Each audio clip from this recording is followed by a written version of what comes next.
Hallo und herzlich willkommen. Mein Name ist Andi, ich bin von der Firma Rescue und heute haben wir für euch ein interessantes Video, wie ich finde.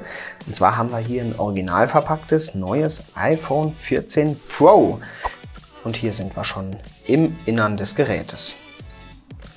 Das hier ist die Hauptkamera. Das ist natürlich ein wahnsinniges Teil.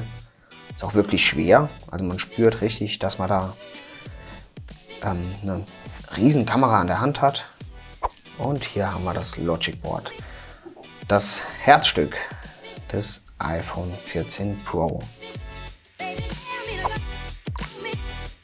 Und da wollen wir mal schauen, wie ist das Gerät aufgebaut, wie gut lässt sich es reparieren.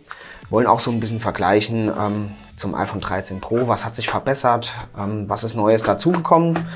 Und dann starten wir mal mit dem Öffnen von der Verpackung. Ich bin selbst gespannt.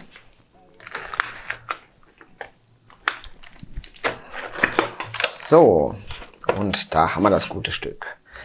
Und hier sehen wir auch schon auf den ersten Blick die, ich sage mal in Anführungszeichen, die größte Neuerung. Das ist diese Dynamic Island, wie das heißt. Und zwar sitzt die Technik von der Face ID und von der Frontkamera jetzt nicht mehr in dieser Notch, wie beim 13er oder 13 Pro, sondern hat hier ihre eigene Insel sozusagen. Ihr seht, das ist noch original verpackt.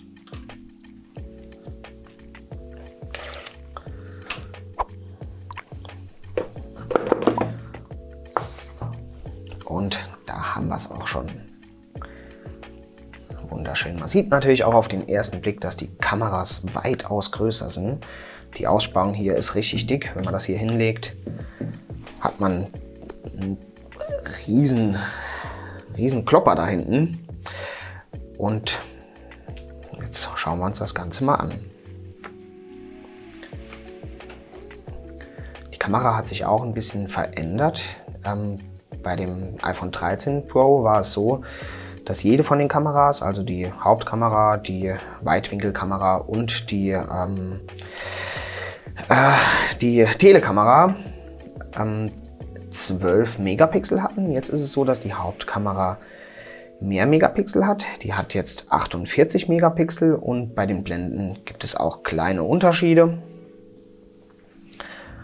So, da ist das Gerät. Jetzt legen wir das Ganze mal auf die Hitzeplatte. Wir starten direkt mit dem Öffnen und dann nehmen wir unser Gerät von der Hitzeplatte. Wir haben unten, wie bei jedem iPhone, die Pentalobe-Schrauben. 2 Stück, die entfernen wir. So, und jetzt nochmal zum Thema Wasserdichtigkeit. Man muss hier immer beachten, dass das Gerät zwar wasserdicht ist, in Anführungszeichen, aber Apple schließt in den Garantiebedingungen für die iPhones aus, dass das Gerät garantiefähig ist, wenn eine Beschädigung durch Feuchtigkeit vorliegt. Und ich kann euch aus Erfahrung sagen, wir hatten schon einige Datenrettungen hier. Feuchtigkeit ist nicht zu unterschätzen. Also da kommt es öfter zu Schäden. Unser Gerät ist jetzt schon soweit offen. Jetzt werden wir das vorsichtig hier ganz lösen. Dazu gehen wir hier oben noch einmal mit dem Tool durch. Natürlich mit Vorsicht.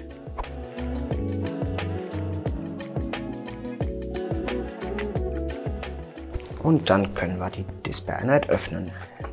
Die wird nach links geklappt, wenn das Gerät vor mir liegt. Jetzt in dem Fall nach vorne. Und hier sind wir schon im Innern des Gerätes. Hier haben wir die Kamera, das ist ein sehr großes Element. Die Frontkamera und das TrueDepth-Modul, der Lautsprecher, das Logic Board, die Batterie und hier die Taptic Engine, der Lautsprecher und unser Lightning-Anschluss. Und jetzt fangen wir an, das Gerät zu demontieren. Dazu starten wir hier bei der großen Abdeckung. Das sind, so wie es aussieht, nur Tri-Wing-Schrauben. Dann starten wir ganz links und arbeiten uns Schraube für Schraube nach rechts.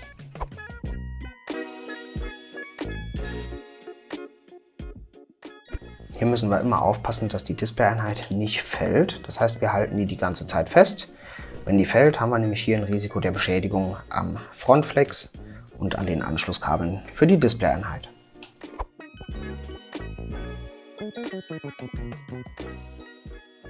So, mal schauen, ob das schon reicht oder ob die Schraube hier auch noch zur Abdeckung gehört. Die gehört auch noch dazu. Und dann haben wir die Abdeckung schon draußen. Als nächstes lösen wir den Akkustecker. Der ist hier unten.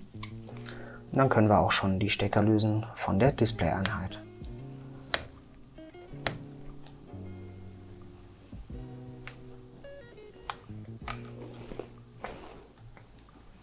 Und noch den Stecker von dem Frontflex. Das Display hat nur einen Stecker und das legen wir zur Seite. Also hier haben wir einen Stecker und das Frontflex. Jetzt schauen wir uns das Ganze nochmal an. Und dann machen wir weiter bei der Hauptkamera. Da bin ich gespannt, wie groß die ist unter der Abdeckplatte. Das sind auch alles Driving, außer eine Kreuzschraube.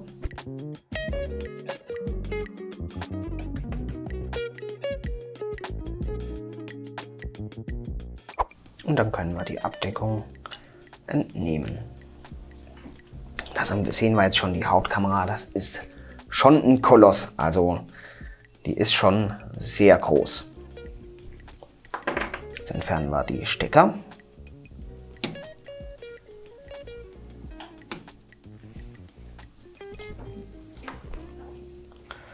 Und dann schauen wir mal, wie leicht sich die Kamera lösen lässt.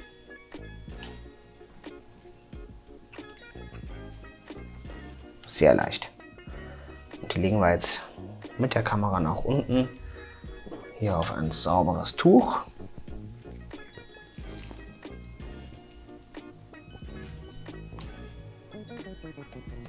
Hier sieht man jetzt auch schön, wie groß tatsächlich diese Aussparung für die Kamera alleine ist, was die für einen Platz einnimmt.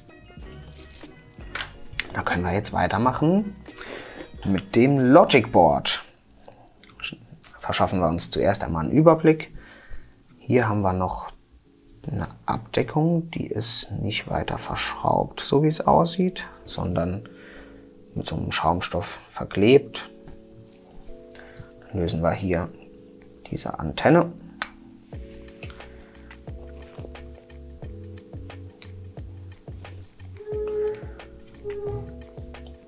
Das hier ist das Kabel vom LiDAR-Scanner.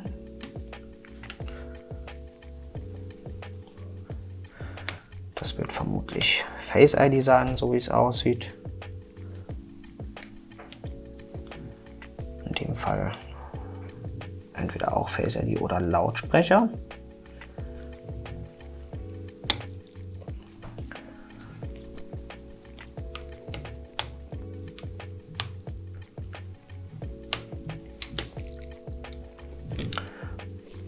Und hier noch der Stecker vom Lightning. Das sollte es dann auch schon gewesen sein. Dann können wir jetzt die Schrauben lösen von der Platine.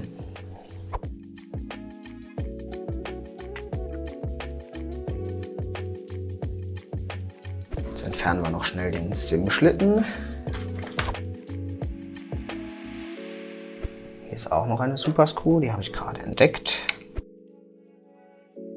Bevor wir die Platine jetzt lösen können, müssen wir noch den Lautsprecher entfernen. Da ist auch noch eine Abdeckung, die darunter ist.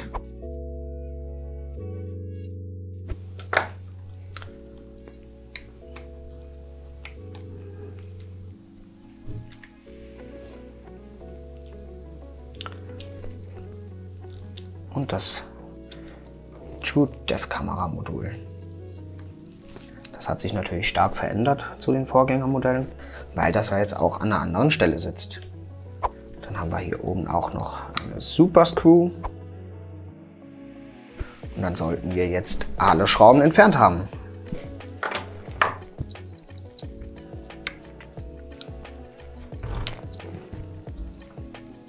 Und hier haben wir das Logic Board. Das Herzstück des iPhone 14 Pro. Auch wieder im Sandwich-Design. Das heißt, wir haben hier eine untere Platine, einen Mittelrahmen und hier die obere Platine. Von außen sieht man jetzt nicht viel. Wir haben hier eigentlich nur Stecker. Das heißt, viele Komponenten sieht man gar nicht, weil die natürlich im Inneren des Gerätes liegen. Und hier ist unser leeres iPhone. Die restlichen Komponenten, die verklebt sind, die werden wir jetzt nicht demontieren. Das heißt, wir haben hier noch den Lightning, Taptic Engine. Die Taptic Engine ist nicht verklebt, aber das ist jetzt in dem Fall uninteressant. Für uns war jetzt wichtig, dass wir mal die ganzen Komponenten zeigen, die hier liegen. Hier haben wir noch den LiDAR-Scanner, den lassen wir jetzt auch drin. Und ich denke, dann hat man schon so ein Bild, wie das iPhone aussieht. Dann würde ich nochmal jedes Bauteil einzeln in die Kamera halten, dass man das gut erkennen kann. Hier haben wir die TrueDepth-Kamera. Die ist ein gutes Stück verändert. Wir haben hier die Anschlüsse. Sehr interessant. Das hier ist die Hauptkamera. Das ist natürlich ein wahnsinniges Teil. Ist auch wirklich schwer. Also man spürt richtig, dass man da eine riesen Kamera an der Hand hat. Hier die Hauptkamera, das ist wirklich beeindruckend. Haben wir hier noch den Ohrlautsprecher.